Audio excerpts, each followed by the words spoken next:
আজকে আমরা মেট in one সম্পর্কে জানবো। এখানে হোয়াইটের আছে কিং H1 এ আছে, একটা পন আছে H2 তে, বিশপ আছে G2 তে, আর B2 তে পন, আর A1 এ রুক আছে। আর ব্ল্যাকের E5 এ বিশপ, B8 এ রুক, B7 এ পন, A6 এ পন, আর কিং A8 এ আছে। আজ এখানে হোয়াইট টু মুভ, এখানে আমরা দেখাচ্ছি কি করে চেকমেট হবে। এখানে প্রথম উদাহরণ আমরা এখানে সাজিয়ে রেখেছি, এবার দেখো তো এটা চেকমেট কি করে হচ্ছে। এখানে দেখো এই পয়েন্টটা পিন আছে, মানে এখানে পয়েন্টটা নড়তে পারবে না, এখানে তাহলে চেক পড়ছে, চেক থাকছে। তাই এখানে আমি যদি রুকটা এখানে খাই, বল রাখ রাখ, বিশপ বিশপ বিশপ এই ডায়াগোনালটা ধরে আছে, আর এই পয়েন্টটা পিন হয়ে আছে, এই পয়েন্টটা সরতে পারবে না। এই যে B2 তে ব্ল্যাকের যে পয়েন্টটা আছে, B7 এর যে পয়েন্টটা আছে তাকে পিন করে রেখেছে। এখন আমরা যদি রুক ক্রস A6 দিই তাহলে এখানে চেকমেট, কারণ এখানে খেতে পারবে না, আমাদের বিশপ পিন করে রেখেছে। আর এখানে কিং এখানে আসতে পারবে না, কারণ আমি চেক দিয়ে আছি। আর এখানে সরতে পারবে না, রুক আছে, আর এইখানেও সরতে পারবে না, পন আছে, তাই এখানে চেকমেট। এখন আমরা পরের এক্সাম্পলে যাচ্ছি। সেকেন্ড এক্সাম্পলে দেখো,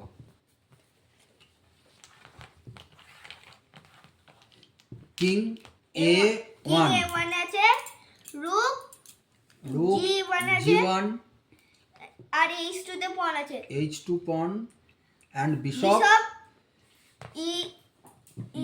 D8 এ বিশপ আছে। আর ব্ল্যাকের রুক A1 আছে,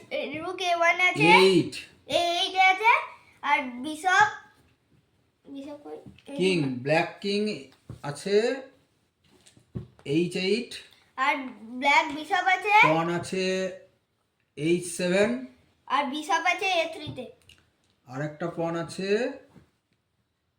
F7 এ।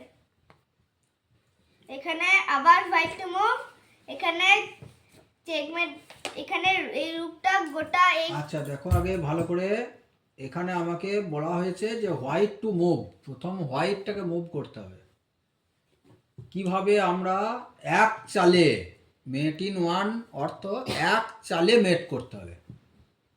এখানে এই রুকটা এই জায়গাটা পুরো আটকে রেখেছে, এই জায়গাটা, তাই কিং এখন এখানে বা এখানে আসতে পারবে না। তাহলে আমাকে এখন চেক খুঁজতে হবে। এখানে বিশপ F6 এ চেক আছে, তাহলে চেকমেট। এখানে বিশপ দিয়ে চেক দিল, আর প্রথমেই বললাম এইখানে, আর এইখানে রুকটা ধরে আছে এখানে, তাহলে আর যেতে পারবে না, চেকমেট। তাহলে বিশপটাকে ডায়াগোনালে বসিয়ে দিলেই দেখো চেকমেট হয়ে যাচ্ছে। তোমরা সাজিয়ে নাও বোর্ডে অরিজিনাল পজিশন, তাহলেই বুঝতে পারবে। ঠিক আছে, এরপর থার্ড এক্সাম্পলে চলে যাচ্ছি।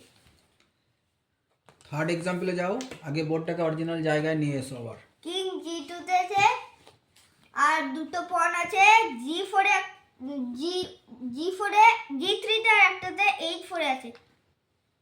আর হোয়াইট নাইট আছে E5 এ, পন আছে D4 এ, আর পন D4 আছে, আর রুক A7 আছে।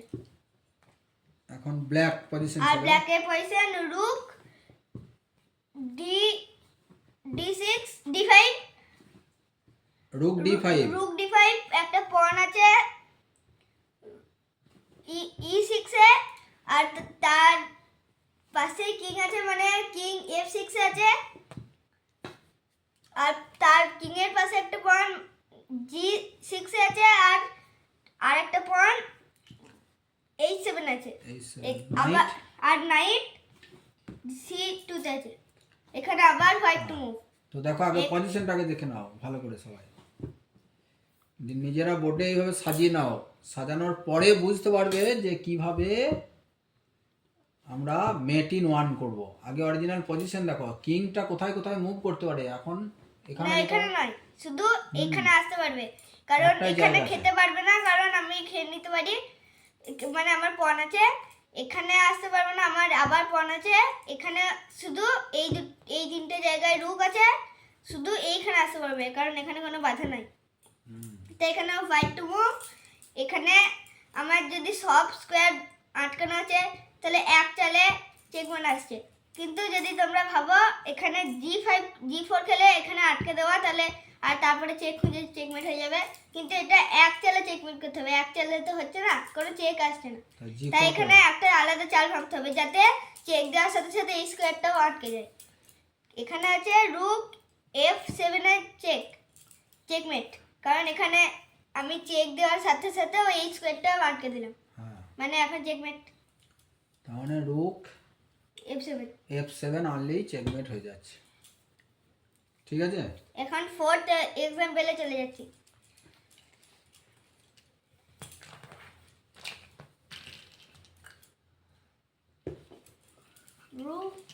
রুক A1 এ আছে হোয়াইট রুক, কিং আছে F4 এ, পন F2 pawn F2, G2 G2, G3 G3 আবার Pawn আর একটা আছে D5, পন D5 বিশপ, আর বিশপ আছে E6 এ। বিশপ E6, এবার ব্ল্যাকের ব্ল্যাকের পজিশন কিং H8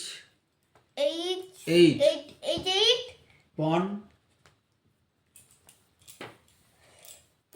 G7, আর দুটো পন আছে, সেটা আছে G4 এ আর F6 এ। F6 G4 আর F6 G4 আর F6, ঠিক আছে। রুক আছে আর রুক আছে C7 C7 এখানে নাইট আর নাইট আছে E7 এ, E7 নাইট। এখানে আরেকটা পন আছে কোথায় C7 C2 ওখানে C2 এখানে ক্লিয়ার। দাঁড়াও পজিশনগুলো দেখে নাও তোমরা ভালো করে আগে।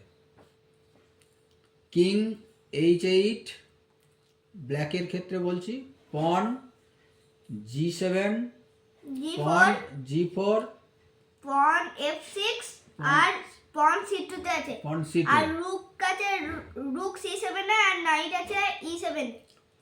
এবার ভালো করে দেখো হোয়াইটের মুভ দেওয়ার আগে দেখো ব্ল্যাকের কিং কোথায় কোথায় মুভ করতে পারে। প্রথম কথা দুটো ঘর আছে দেখো কিং এর জন্য, একটা এখানে একটা শুধু হচ্ছে একটা স্কয়ার আছে, হ্যাঁ, তাহলে H7 ছাড়া আর কোথাও যেতে পারবে না, কারণ এখানে পনটা আছে, এখানে কোথাও যেতে পারবে না, আর পনটা আছে, আবার এখানে বিশপ দিয়ে আটকে রেখেছে, হ্যাঁ আর এখানে বিশপ দিয়ে G8 কে আটকানো আছে, বিশপটা পিন করেছে দেখো এখানে কি করেছে, এখানে পিন নাই মানে চেকমেট দিয়ে রেখেছে, মানে এখানে যেতে পারবে না এই ঘরটা, মানে এখানে আটকে রেখেছে। হ্যাঁ বিশপের জন্য এই ঘরটাতে যেতে পারছে না, G8 এ যেতে পারছে না, তাহলে কিং এর জন্য একটাই ঘর খালি আছে। আর এমনিতে এই দিকে আর কোনো স্কয়ার নাই, এখানে H7 এ যেতে পারে শুধুমাত্র, তাহলে H7টা আটকে দিতে পারলেই কাজ হবে আমার।